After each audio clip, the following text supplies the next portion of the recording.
Bonjour à tous, je suis Laurent et je suis coach. C'est avec un grand plaisir que je vous retrouve et je tenais particulièrement à vous remercier pour l'ensemble des retours extrêmement positifs relatifs au tuto CEB. Vous êtes également très nombreux à me demander de partager mon expérience du coaching dans le secondaire.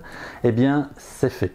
Dans quelques jours, vous aurez la possibilité de télécharger l'ensemble des tutos méthodologiques sur le nouveau site de Campus Réussite. Mais aujourd'hui, c'est la rentrée et je souhaitais partager avec vous 3 conseils qui doivent vous permettre de vivre une rentrée exceptionnelle avec vos ados.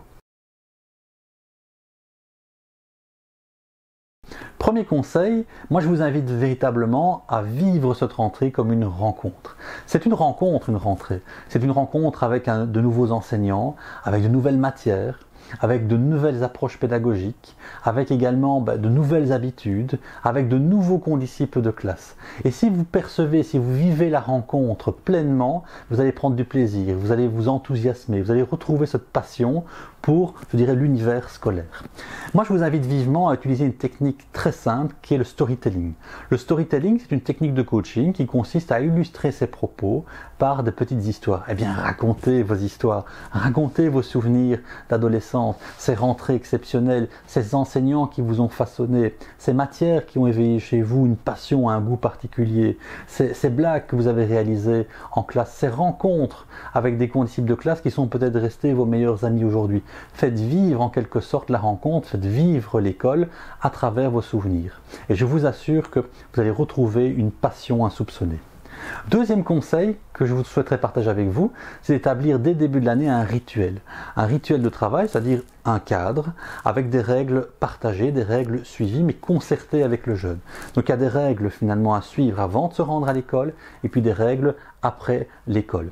Alors moi je vous invite à discuter notamment de questions essentielles du type est-ce qu'on étudie seul ou accompagné, est-ce qu'on étudie dans son bureau ou dans le living, est-ce qu'on étudie 1 heure, 2 heures, quelle démarche de travail mettons en place, est-ce qu'on étudie avant d'aller au sport ou bien est-ce qu'on fait le sport puisqu'on étudie. Voilà, c'est ça, établir finalement un rituel, un rythme de travail.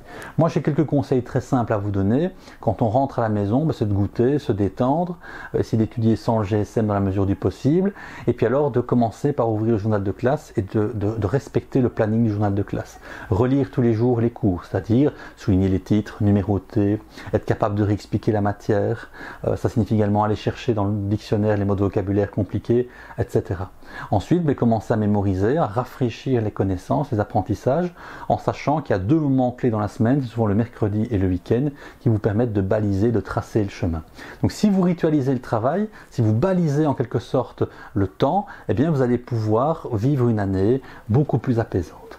Troisième conseil, c'est de construire un planning dès le début de l'année. Donc un planning qui intègre à la fois le temps de travail, le temps de repos et les temps de loisirs. Il faut équilibrer ce planning, le faire vivre également par votre adolescent. Si vous imposez le planning, il ne fonctionnera jamais. Prévoyez également toujours des zones tampons, c'est-à-dire des zones vierges où on ne met rien. Et ces zones vous permettront soit de rattraper le retard, soit de vivre une excursion ou un loisir supplémentaire si vous êtes en avance.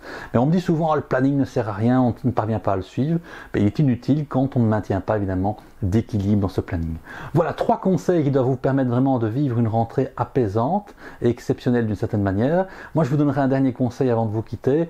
Prenez des photos de vos ados, prenez des photos de vos enfants, ils grandissent tellement vite et vous pourrez conserver des souvenirs inoubliables. Je vous souhaite une excellente journée et je vous dis à très bientôt.